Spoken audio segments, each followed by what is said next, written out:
What's going on, Lions fans? Welcome to the Pride of Detroit YouTube channel. I'm Miko, once again joined by my guy Morgan. Morgan, we're here to do our weekly film study on the opponent. This week we have the Baltimore Ravens that the Lions will be traveling to play them this week. This is a game I think I'm a little nervous. I was kind of nervous last week with Tampa because there were things about that defense that had me a little concerned. This one, I'm legit nervous. There's plenty of things with this Ravens team that I think there's a good reason to be a little cautious going into this game. Oh, I'm definitely nervous. If this is, in my opinion, this is going to be the toughest test since the Chiefs game. Yeah. You're facing another former MVP in Lamar Jackson, who's playing really well this year. They've upgraded some of his weapons. I really like. We were just talking about it. Love Zay Flowers, and the defense is elite, man. Almost top to bottom elite, capital E. So this is going to be a tough test on the road again. Yep. And so listen, throughout this film study, we're going to go through a couple plays on the offense, a couple plays on the defense. Full transparency, Morgan and I each picked one game to kind of focus on. Listen, guys, we're 7 games, almost 7 games into the season at this point. It's going to be tough to do real in-depth, thorough film studies, but every once in a while we'll try and get a few more games in. This week, we kind of know what it's going to be, right, Morgan? Like it's a lot of Lamar Jackson that you're kind of contending with, and then it's trying to figure out this defense a bit to kind of know, how they can kind of take advantage of them when the Lions offense is on the field. Yeah, you're going to be dealing with the same stuff. Like Lamar's getting way more comfortable in the pocket, but you're still going to get a healthy dose of the read run stuff, the read option stuff they run.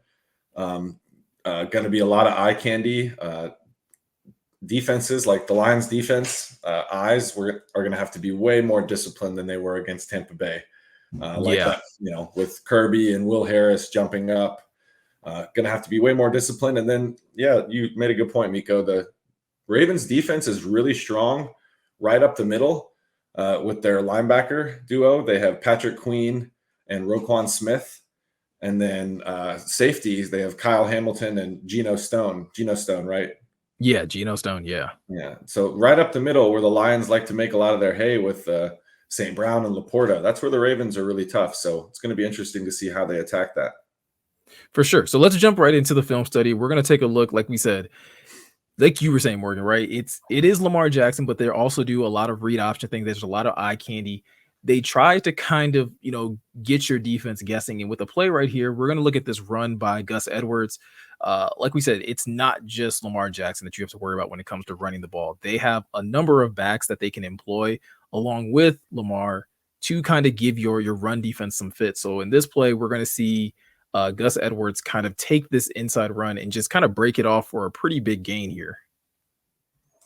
Yeah, and this running attack, similar to the Lions, that can attack you in a bunch of different ways, right? So the center there, Linderbaum, Morgan Moses, these are people movers. Their offensive line's good. The Ravens, the Harbaugh Ravens era, they've always had a good offensive line. So look at this hole. Makes a guy miss, and he's into the second level. So this is something the Lions have to be way better at, with keeping their run fits, anchoring, not getting washed down the line, and creating alleyways. Yeah, and even more so than that, right? And I guess, I'll let this play a little bit more, and I'll wait till the next view.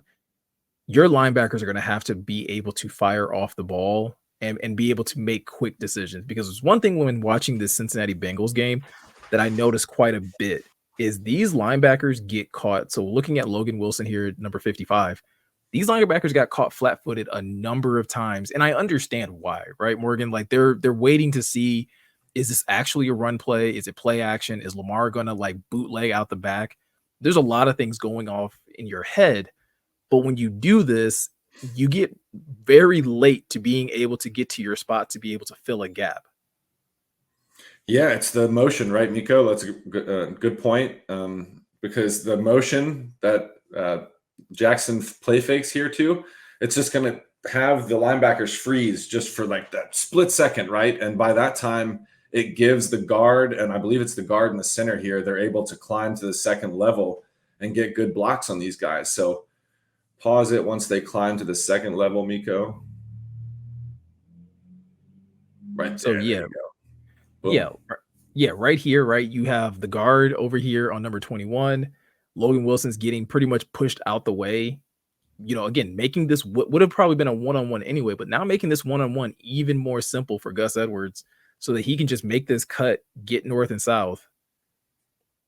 And again, like that's a big chunk play for this Ravens offense. Yeah, good job by it's the guard, John Simpson there, not blocking him in the back, but getting, in the way enough to make it easier for Gus Edwards just to run off his hip and get into the second level. This is a Ravens offense, that can attack you in a bunch of different ways. So I'm sure Aaron Glenn is talking about this a ton this week. We got to be disciplined. Can't get caught looking, get downhill, read your keys and get downhill. Yeah, 100%. Right. So again, this is one of those games. I think this could be one of those games where again it's a fight from beginning to end, trading punches both on offensive series where again they're going to try to run the ball, find success on the ground. The Lions are going to be trying to do the same. And it's just going to be a matter of who can be more disciplined and who can, sustain blocks and get off of blocks on the other side of things. Yep. I couldn't have said it better myself, Miko. Honestly, you're going to have to win your one-on-ones and, play the defense. They're going to talk about it the whole week, I'm sure, but you're going to have to play defense sound and fast. You can't get caught hesitating because that's when you're going to get caught with Gus Edwards running by you and an offensive lineman blocking you at the same time. So no good. For sure. And again, it's not just Gus Edwards, right? They have Justice Hill, who's another running back that they can roll out there if they so decide, because again, they've had some injuries with the running back position. Sometimes they elevate a guy like Melvin Gordon, who we all probably remember from the times where he was like, a go-to, probably like up and coming star running back for the San Diego Chargers back when they were the San Diego Chargers.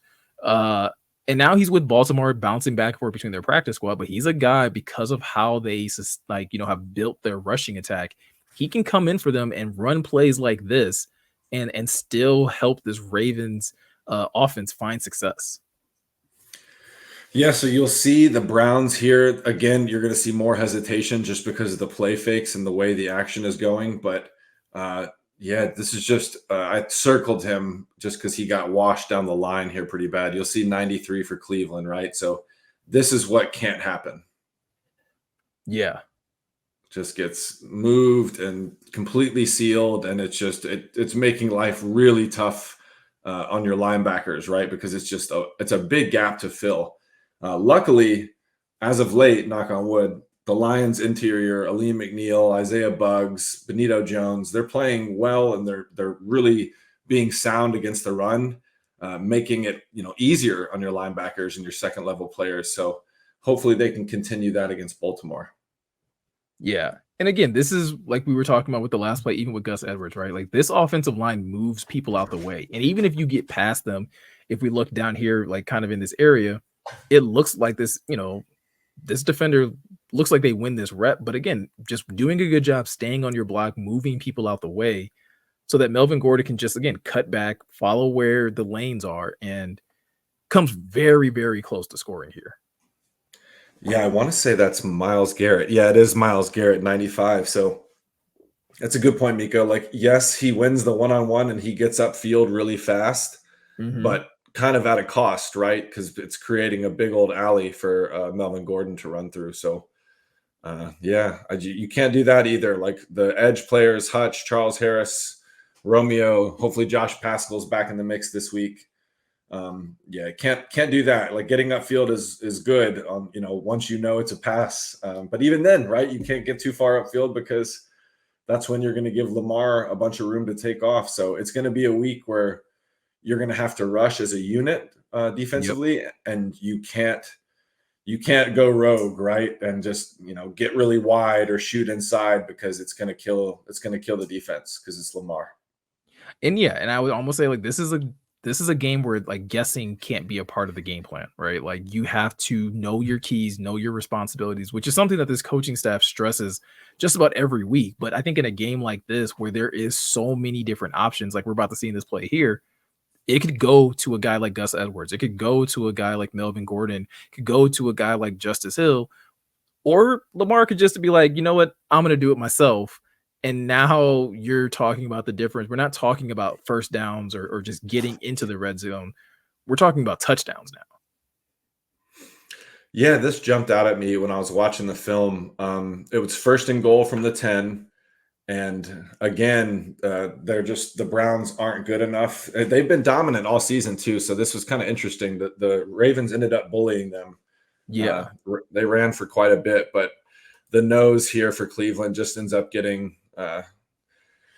again sealed completely, and then just a giant alley for Lamar. Like Lamar didn't even have to think twice about giving that one to Gus Edwards or not. He knew he was going to keep it. He knew he was keeping that as soon as he saw. Oh my goodness. Yeah, that was pretty easy. Yeah. I mean, and again, right? So I'll wait till it gets back up to the next shot. But like you can kind of see with the linebackers while we're talking about like again, not like everybody being disciplined, everyone not guessing, but like every one of these linebackers starts flowing this way, bite on this action. And whoever is responsible for holding contain on this end, which I would believe is number 44 here, like you're out of position at this point. And I believe this is what Juice Scruggs at number 65.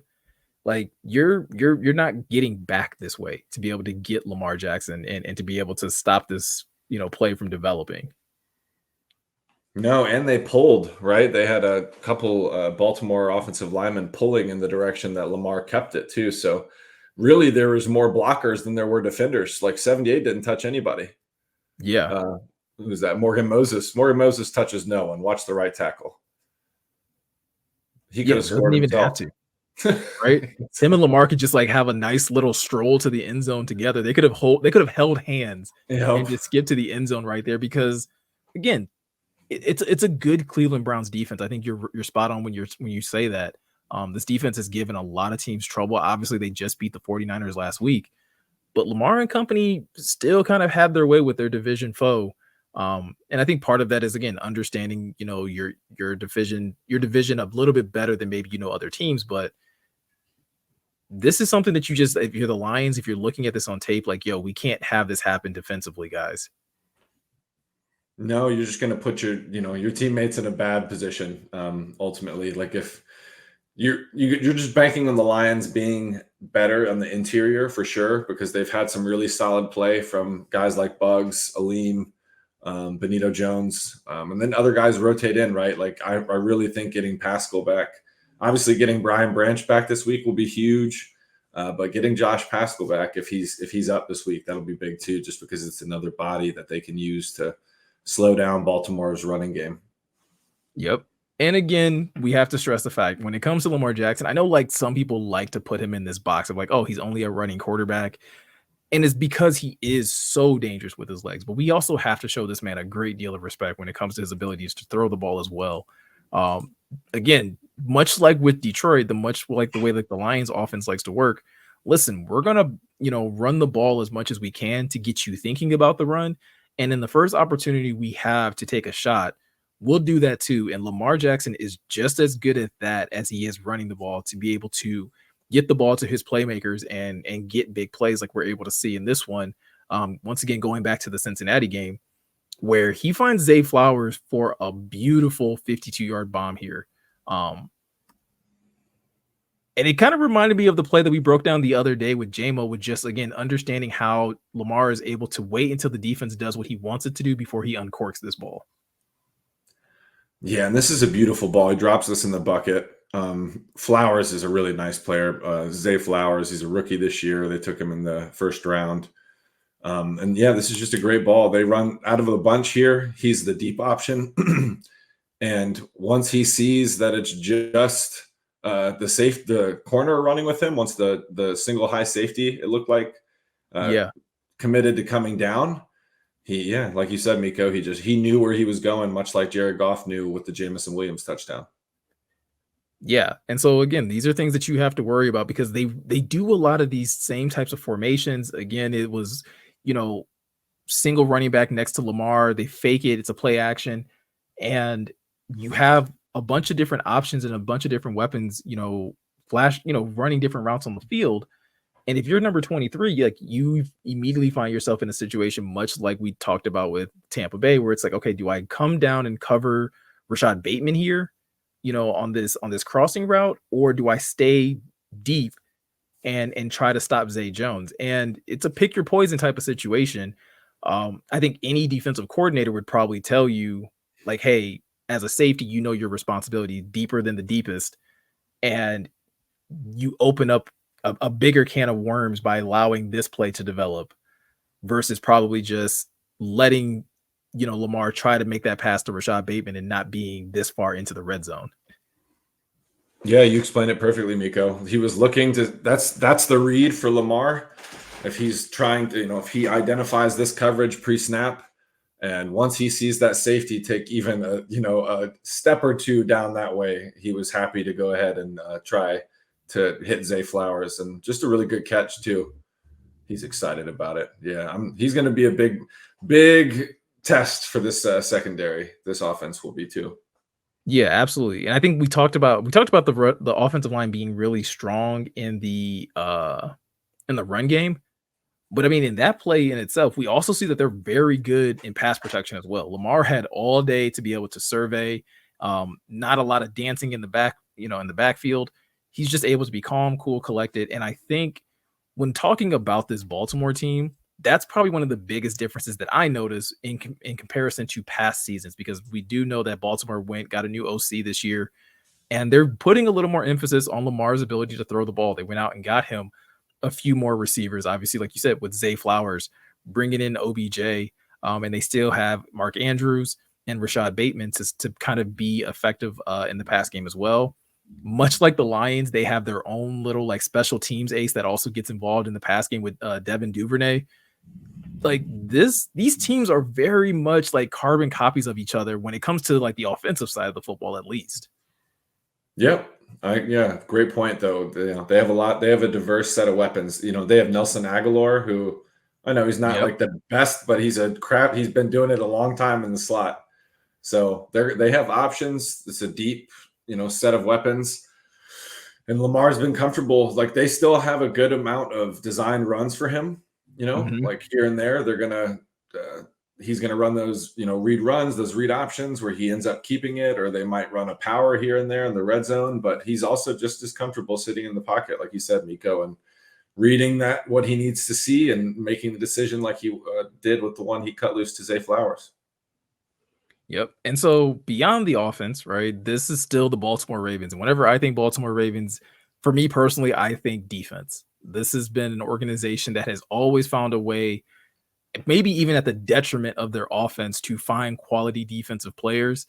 And I don't think this year is any different when we start to look at like the Ravens DVOA. They're very high up there. I believe they're like third overall in overall DVOA, second or third. They're very high up there. Very good against the run, but equally just as good against the pass as well. And I think what we're going to take a look at here specifically is just one example of like how stout they can be against the run. Like you were mentioning earlier, they have players on just about every level when it comes down to the defensive line, the linebackers, and they have some really good safeties and a good corner in Marlon Humphrey as well. That kind of really helps this defense be a well-oiled machine. Yeah, they trust Humphrey a lot. He's been a really nice player for Baltimore ever since he got drafted out of Alabama. And yeah, defensively, like we talked about earlier, they're really strong up the middle. They're stout up front with they have Clowney, they have Kyle Van Noy, Michael Pierce. So it's another group that's going to be tough to. They're experienced, they're talented. And they're going to be well coached. They got the defensive coordinator there. A lot of Michigan people will be familiar with Mike McDonald, who was the former University of Michigan defensive coordinator. So they'll vary their coverage on a pretty like a down-to-down basis, almost much like the Lions. Sure. A lot of split safety stuff like Tampa 2, quarters, cover 6, things like that. And this is just a really good example of them. They made life tough on Cincinnati, didn't they? Man, like so tough when it came down to running the ball. Again, Joe Mixon had a pretty good day, but I mean, unlike Baltimore, the Bengals just have Joe Mixon. They don't have like a ton of different weapons they can hit you with. And this was a back and forth game between Cincinnati and Baltimore. But when it came down to specifically the run game, you have guys like number 98 here and Kyle Hamilton. And Baltimore, much like Tampa, like listen, they're when it comes down to stopping this run, they're going to commit 3 defensive linemen. That's just about it. And then they're going to try to get all of these other players, their linebackers, their safeties, to be in support. And we're going to kind of see it here where number 98 does a really good job of taking on this double team. Jadeveon Clowney, number 24 here, does a really good job of occupying his block. And Kyle Hamilton is able to just get around the edge and be able to get Joe Mixon to help this be like basically like a gain of nothing for this rushing attack. Yeah, it's kind of the antithesis of like what we saw on the other side of the ball. We were watching the Cleveland Baltimore film, right? Like when the D linemen were just getting completely sealed or turned or pancaked even. So yeah, this is a good job by 98 at the point of attack, and it just kind of just muddies things up. And it's a lot like what the Lions have been doing to teams defensively the last couple games, just because the guys in the middle are doing a good job of occupying their gap and allowing the linebackers to run free and fill. And yeah, like look how free Roquan Smith and Queen got down there too. Like it's easier for them when their defensive line's being strong at the point of attack. Yeah, man, absolutely. And again, I think there are pros and cons to Baltimore's defense, right? I mean, again, they're very stout in the middle. They're able to kind of lock down the middle of the field. But what I did notice, especially in this Cincinnati game, is that when Cincinnati was able to put together some longer drives, when they were able to keep Baltimore on the field a little bit longer, they were able to pop a couple of these runs. They were able to get some explosives, specifically on the outside, whether it was in the passing game or it just like in a swing pass or a screen. They were able to kind of pick apart this Baltimore Ravens defense a little by little. But it definitely is going to take a great deal of execution from your quarterback, from your offensive coordinator, and your offensive line just being kind of the same way the Lions were last week against Tampa, right? You got to be ready to go in, and have a dogfight for 4 quarters. Yeah, I was just about to make that point. Honestly, it's going to be like a 1,000 cuts. Like it's going to be tough to get a lot of big plays off against this Baltimore defense. At least like that's what's going on in my head. They're well coached, and they have experience. They have talent. It's very similar, but probably another echelon above the Buccaneer defense that the Lions just faced in week 6. So, it's going to be tough. They're going to have to execute. Guys on the outside are going to have to make plays because you are going to have to throw it outside of the hashes, like near the boundary to move it against this defense. So guys like Jameson, Josh Reynolds, are going to have to make plays as well. Yeah. And again, this Baltimore defense isn't a slouch in that area either, right? When it comes down to throwing the ball. So even if you think like, okay, well, hey, they're stout against the run, maybe Jared Goff can have one of those 300, plus yard type of games. And not saying that he can't, but Baltimore's just not going to make it easy for you. And I think this play is a really good example of that, of them being very stout in pass coverage. Yeah, so you're going to have Kyle Hamilton circled there in the red, and then Ronald Darby in the black. So, yeah, once you get it rolling, you'll see just really disciplined, right? So passes it off, and they're both looking at it's Dorian Thompson-Robinson. He had a tough day against this Baltimore defense. Really tough. This is a tough film to watch.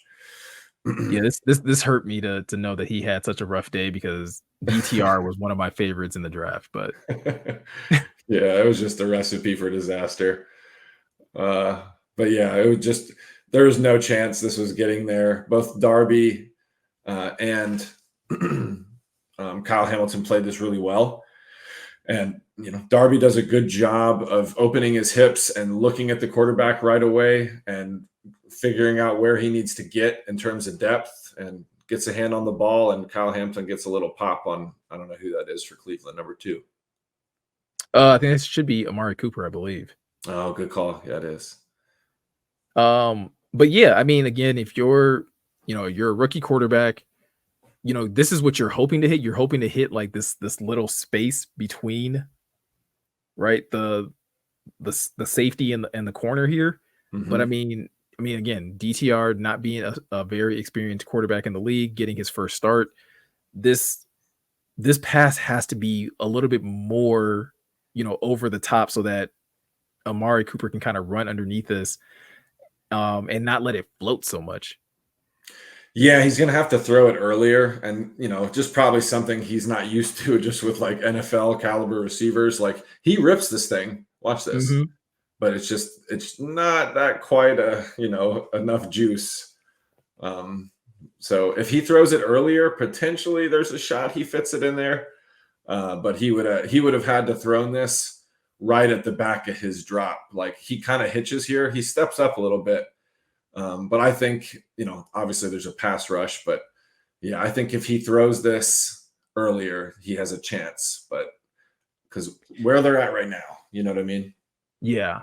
So I'm not sure of the down and distance here, but I think this is another thing worth pointing out. And we kind of said this when talking about the Lions going up against Tampa last week about sometimes you're just gonna have to be patient, right? You're gonna have to take, work the jab a little bit if we're talking about in using boxing terms, work the jab a little bit and wait till you can get those big shot opportunities because DTR again kind of has like he has a layup here, right, to the running back underneath. Um, Probably doesn't get a first down, but at least you pick up some positive yardage and you're not throwing such a dangerous pass that could potentially be picked off. Jared Goff might have to have some routes like this, some plays like this where it's like, hey, let's not be greedy. Let's take what the defense gives us and just try to work the ball down the field here. Yeah, I'm hoping he approaches it similar to how he approached the game in Tampa last week, just because he did do a good job. Like he took risks, but they were almost calculated, right? He sent Yeah, them, he threw a lot of passes into tighter windows, but they weren't necessarily like 50-50 balls, if you will. right. They were more so like, I just really trust Amon-Ra St. Brown. So if he gets matchups like those and he thinks he can expose them, then that's great. I think he'll probably, go that way because Goff's been in the league a while now. Like he'll still throw a pick here and there. Obviously, everyone's human, Sure. but I feel like he has gotten better at like deciding when and where to take these risks, like down the field. Absolutely. So Morgan, that's pretty much all the clips that we have to kind of go through with the Ravens. Got to ask the question that we always try to answer when we do these types of film studies of the opposing team. When we kind of somewhat answered it at the beginning, but after you've like again watched some film on this Ravens team, where does your confidence lie at? What are you most confident that the Lions can do, and where are you a little more concerned with this team going into this matchup? I don't know if it's just like overconfidence or hubris that I think the Mhm. Lions offense can move the ball against any defense. Like, are they going to score 40 points against Baltimore? Probably not. I'm not saying that, but I think they'll be able to find ways to move the ball. I just trust them at this point. I trust Ben Johnson. So I guess defaulting, I know this is probably the chalky answer if I'm my biggest worry, but it's Lamar Jackson. I mean, he's a former Yeah, MVP. He scares me. When they were here in 2021, we were just talking about it before we recorded. He had that crazy fourth down where the Lions did a pretty good job of slowing him down that day. yeah. And they convert that fourth down. And then Justin Tucker kicked that field goal that bounced off the crossbar and went in. But you know what? Y'all shouldn't have booed Sheila Hamp that day. I'll say it. So I'll to not pick the same answer as you. Like I am. I'm a little concerned about this game, like we talked about at the top. And for me, it is still going to somewhat be when looking at this Ravens defense. Um, they've been this good for a reason. Now, again, we can question the caliber of quarterbacks they've gone against. We can question the level of competition. I believe Jeremy posted something earlier about like the overall DVOAs of the teams that the Ravens have played, and it's not very impressive. And this team has lost 2 games on the season. They've lost to a Gardner Minshew Colts team, and they've lost. Um, there's another team that they lost to that was not very good, and I just like blanked on it. Um, but it was another quarterback that wasn't very experienced in the Pitts, league. Was it CJ Pittsburgh Stroud? Steelers. Pittsburgh Pittsburgh Steelers. Steelers. Yeah, they Yes. lost to Kenny Pickett, Yeah. right? Yeah. So I feel like with a Jared Goff led offense that they should be good enough to go into this game and play a good have a good game offensively. But again, this defense gave Joe Burrow some fits, and Joe Burrow was, I think, injured at the time. I think he was still dealing with that calf, but I'm a little on edge about that. But if the Lions can roll out a similar game plan, just kind of stay consistent, be willing to be in that type of gritty fight. You get Jahmyr Gibbs back. Maybe you have like an upgrade in the run game over what Craig Reynolds was able to give to you after, David Montgomery went down. But I expect a tight one. I expect a close game between these two teams. And I just drastically hope that we can keep this game away from being determined by Justin Tucker's leg. Like if we can avoid that by all costs, I'll be happy. He's seen to a couple bad moments for Lions fans. I seem to remember there's like another game back in like 2012 or 13 where he did some like 60-yard crazy stuff. Anyways, we're not going to talk about that anymore. We're not going to jinx it, right? We're not even going to put that into the atmosphere. Nah, it's not going to happen. Right? I did want to say though, yeah, exactly. It doesn't. Yeah, kickers don't matter. Oh, I shouldn't have said that. That's mean. I do think the Ravens lead the NFL in sacks though, so I guess I'll sprinkle that into my like worry, sure.